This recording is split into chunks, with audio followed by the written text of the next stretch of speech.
बिस्मिल्लाहिर्रहमानिर्रहीम। Lecture number आपका 9 है। ठीक है, आज हम नया टैग हम ट्राई करने वाले हैं। टैग का नाम इमेज टैग है। ठीक है, इमेज टैग को स्टार्ट करने से पहले थोड़ा सा इमेज के बारे में जानने के, वेब पेज के ऊपर, वेब डॉक्यूमेंट के ऊपर ये जो आप इमेज है, ठीक है, इसके बेसिकली ऐड करने का पर्पस ये होता है कि आप लोग अपने वेब डॉक्यूमेंट को, वेब पेज को, ये कह लो वेब पेजेस को मिला के जो वेबसाइट बनी है, वेबसाइट को मोर अट्रैक्टिव, मोर इंटरेस्टिंग और डायनेमिक बना सको। ठीक है, ताकि आपका जो वेबसाइट का विजिटर है या आपकी वेब पेज का जो विजिटर है वो अट्रैक्टिव हो, उसे बार बार विजिट करे, उसके अंदर आपको उसके क्या हो, आई को क्लिक करना चाहिए। ठीक है, तो हम लोग इसके लिए काम के लिए क्या करते हैं, फोटो एडिटिंग सॉफ्टवेयर यूज कर लेते हैं, फोटोशॉप वगैरह यूज करते हैं, उनके जरिए अपनी एक अट्रैक्टिव सी पिक्चर, पोस्ट या इस तरह की कार्ड वगैरह क्या कर लेते हैं, डिजाइन करते हैं और डिफरेंट फॉर्मेट में उन्हें कन्वर्ट करने के बाद अपने वेबसाइट के ऊपर से मर्ज करते हैं, इंवर्ट करते हैं या जोड़ देते हैं या लगा देते हैं। ठीक है, अब इस काम को वेब पेज पे, वेब डॉक्यूमेंट पे लगाने के लिए जो टैग यूज करते हैं उस टैग का नाम है IMG। ठीक है, IMG स्टैंड फॉर इमेज है, इमेज का शॉर्ट फॉर्म भी लिया गया हुआ है। कहता है IMG tag is used to insert inline image in the web page. ठीक है, वेब पेज पे जहां पे भी, जिस लाइन पे भी, जिस जगह पे भी आपको क्या करना होता है, इमेज लगानी होती है, वहां पे आप लोग क्या करते हो, IMG टैग को इस्तेमाल करते हो। नेक्स्ट आगे कहता है within the IMG tag image path source with the name must be given as the attribute. ठीक है, मतलब कि IMG टैग उनसे सिंपली यूज नहीं होगा। ठीक है, IMG टैग अगर आप लोग यूज करना चाहते हैं तो इस टैग के अंदर जो एक एट्रीब्यूट लाजमी तौर पर लिखना है, मस्ट आना है, जिसके बगैर ये टैग आपका काम नहीं करेगा। वो कौन सा एट्रीब्यूट है, वो सोर्स नाम का एट्रीब्यूट है, जिसके अंदर आप लोग क्या करते हो, आप अपनी इमेज का पाथ, लोकेशन या कह लो सोर्स विद नेम, उसके नाम के साथ, विद फॉर्मेट, उसके फॉर्मेट के साथ लिखते हो। जिस जगह पे पड़ा, लेट्स सपोज मैं कहता हूं मेरे पास एक इमेज है, डी ड्राइव में पड़ी है, न्यू फोल्डर के अंदर पड़ी हुई है, डी ड्राइव के अंदर न्यू फोल्डर में जाके पड़ी है और उस इमेज का नाम ए है और वो जेपीजी फॉर्मेट की है। तो आपको सोर्स के अंदर सारा लिखना है कि D drive, new folder, file का नेम क्या, ए डॉट जेपीजी पीएनजी, जिस भी फॉर्मेट की है, ये पूरी लोकेशन, पूरा एड्रेस लिखना पड़ता है, तभी आपकी इमेज वहां से एक्सट्रैक्ट होती है और आपके पास आपके वेब पेज पर, वेबसाइट पर, वेब डॉक्यूमेंट के ऊपर क्या होती है, इंसर्ट होकर आपको नजर आती है। ठीक है, अब आपके पास जो इमेज IMG टैग है, इमेज टैग है, उसमें बहुत से एट्रीब्यूट यूज होते हैं। उनमें से मोस्ट प्रोबेबली जिनसे आपका वास्ता पड़ेगा या कम से कम जो आपको लाजमी तौर पे आने चाहिए, मैंने आपके पास वो वाले 6 आपके पास एट्रीब्यूट लेके डिस्कस किए हैं। इनके अलावा और भी मौजूद हैं। ठीक है, आप अपनी जरूरत के मुताबिक उनको सर्च कर सकते हो, उनको इंसर्ट कर सकते हो, यूज भी कर सकते हो। हम उन 6 को डिस्कस करेंगे जिसका आपके साथ नॉर्मली क्या होगा, वास्ता पड़ेगा या हम लोगों ने उसे यूज करना है। ठीक है, सबसे पहले SRC है एट्रीब्यूट आपका।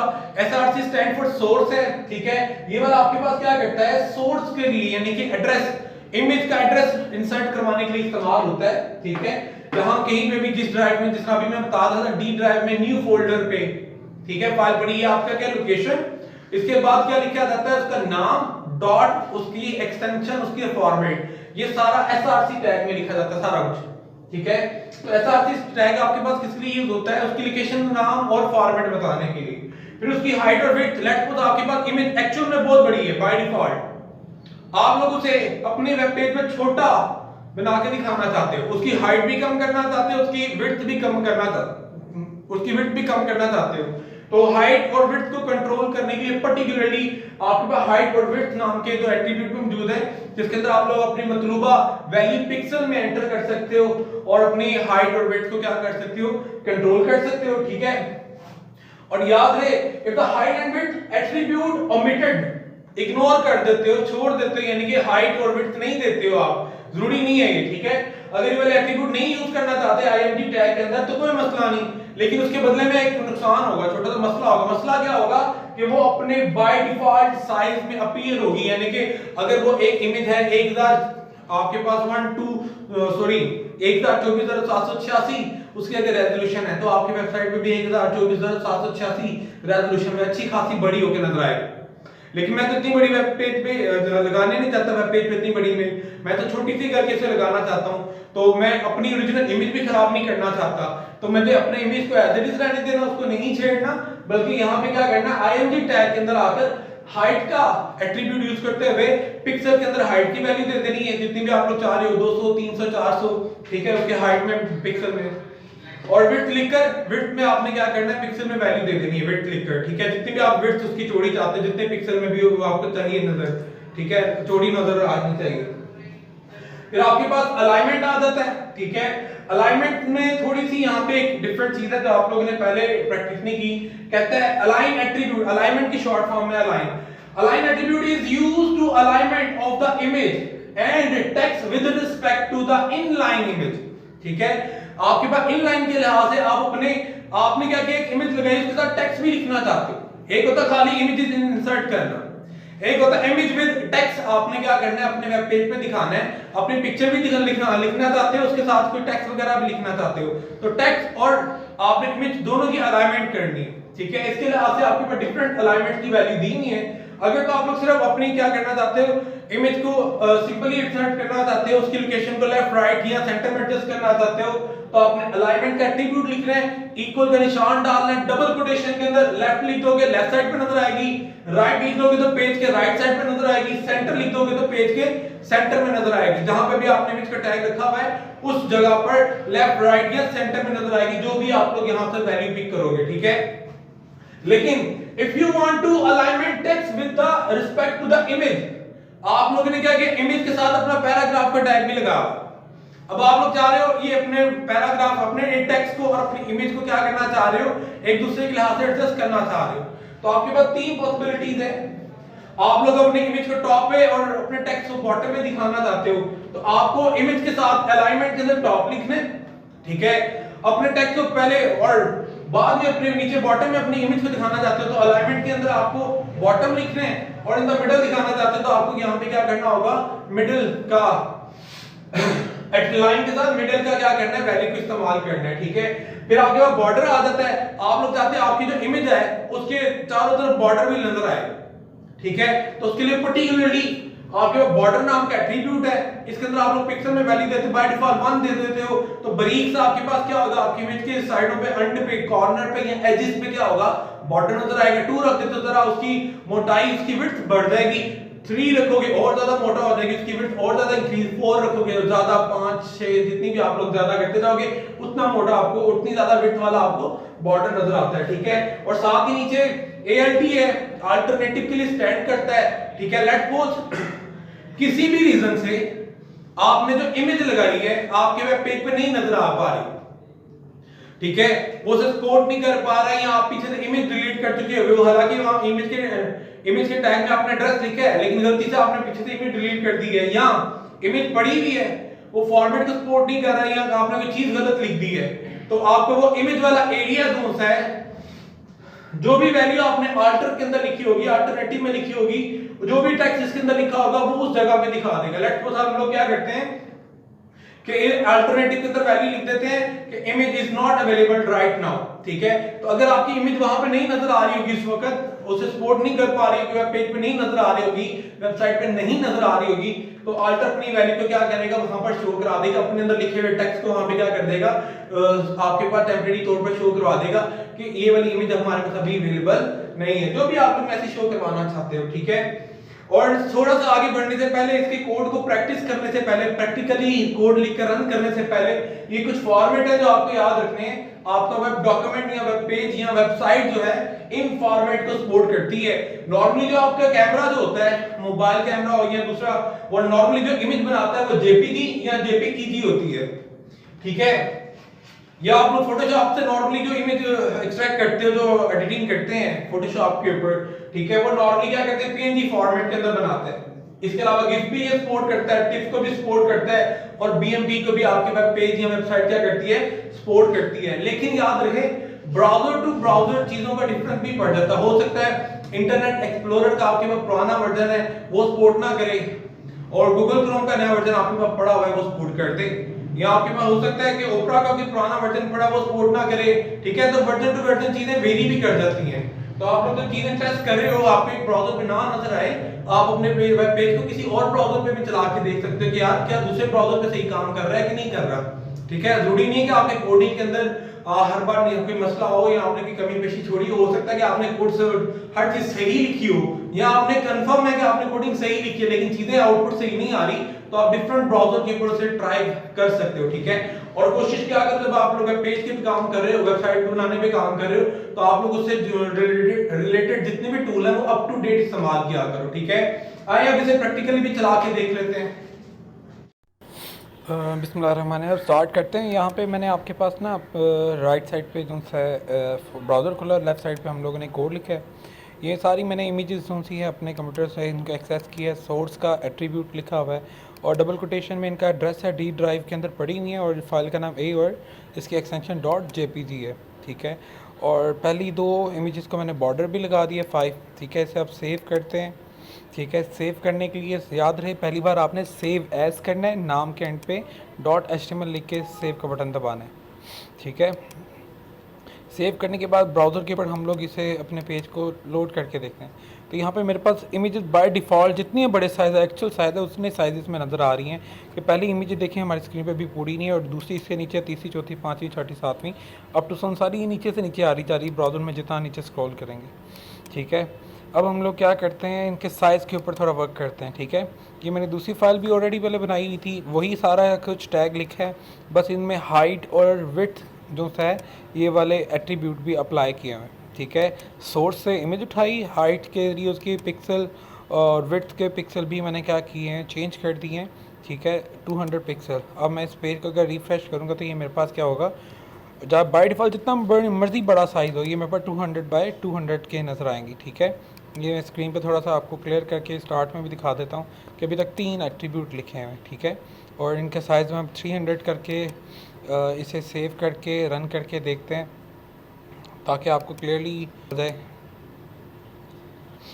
ठीक है, अब देखें रिफ़्रेश किया तो मेरे पास पहली इमेज जो है 300 बाय 300 की, बाकी सारी 200 बाय 200 की नज़र आ रही। ठीक है, बाकी इमेजेस मैं रिमूव कर देता हूँ। ठीक है, ताकि आप लोग जो चीज़ें हम लोग यहाँ पे कोड अप्लाई कर रहे हैं क्लियरली देख सकते हैं उनके इफेक्ट को। ठीक है, अब दो इमेजेस, पहली इमेजेस का 3 बाय 3 इनका साइज़ है, दूसरी का 200 बाय 200। इसका साइज़ बड़ा भी करके देख लेते हैं ताकि आपको पता चल जाए कि रियली वर्क कर रहा है, किसी किस्म का इसमें मसला नहीं आ रहा।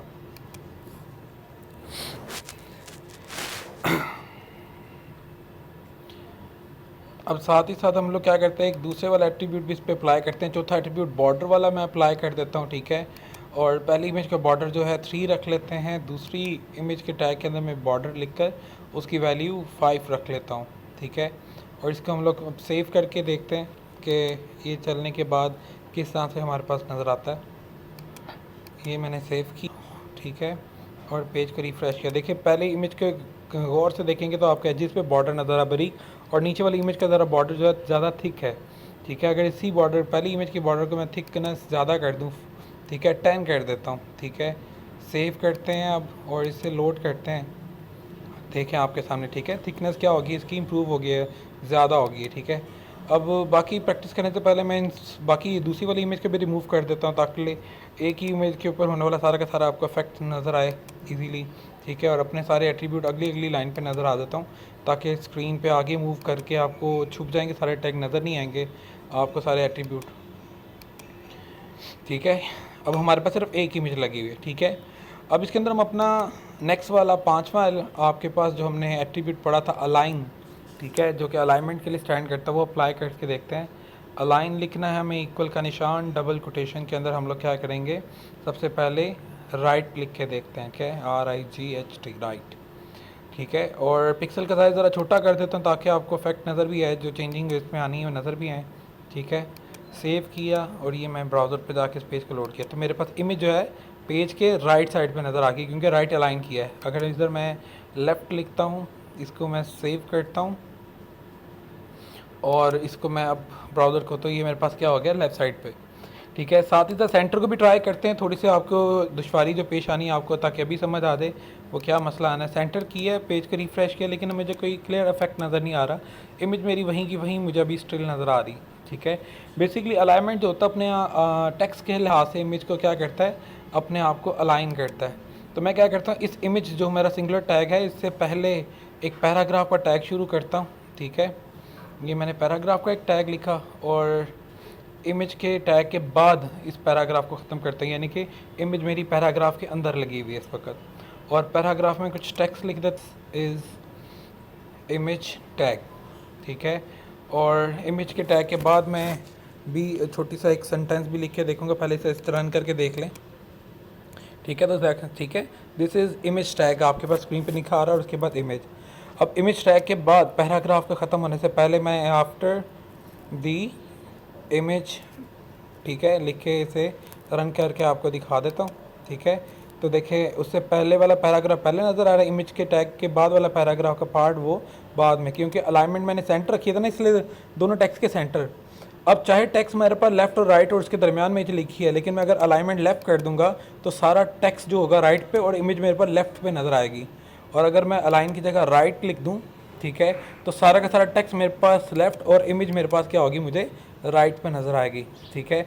इसी तरह मैं यहाँ पे वर्टिकल अलाइनमेंट्स को भी अप्लाई करके देखता हूँ, टॉप लिखता हूँ, ठीक है, इसे सेव करता हूँ और ब्राउज़र को रन करते हैं, ठीक है। तो देखो टेक्स्ट सारा टॉप पे चला गया इमेज के लिहाज से, टॉप पे। अगर बॉटम पे लिखूँगा और सेव करूँगा और इसे मैं रन करता हूँ और अब ब्राउज़र को, ठीक है, तो मेरे पास सारा टेक्स्ट इमेज के लिहाज से बॉटम में लिखा आ रहा है। इसी तरह आपके पास एक वर्टिकल अलाइनमेंट का मिडल एलिमेंट भी था, मिडल को लिखते हैं, सेव करते हैं और इसे रन, तो इमेज के लिहाज से क्या हो रहा है, मेरे पास मिडल में लिखा आ रहा है, ठीक है। ये थी वर्टिकल अलाइनमेंट्स वाले तीनों पार्ट जो आपने पढ़े हैं।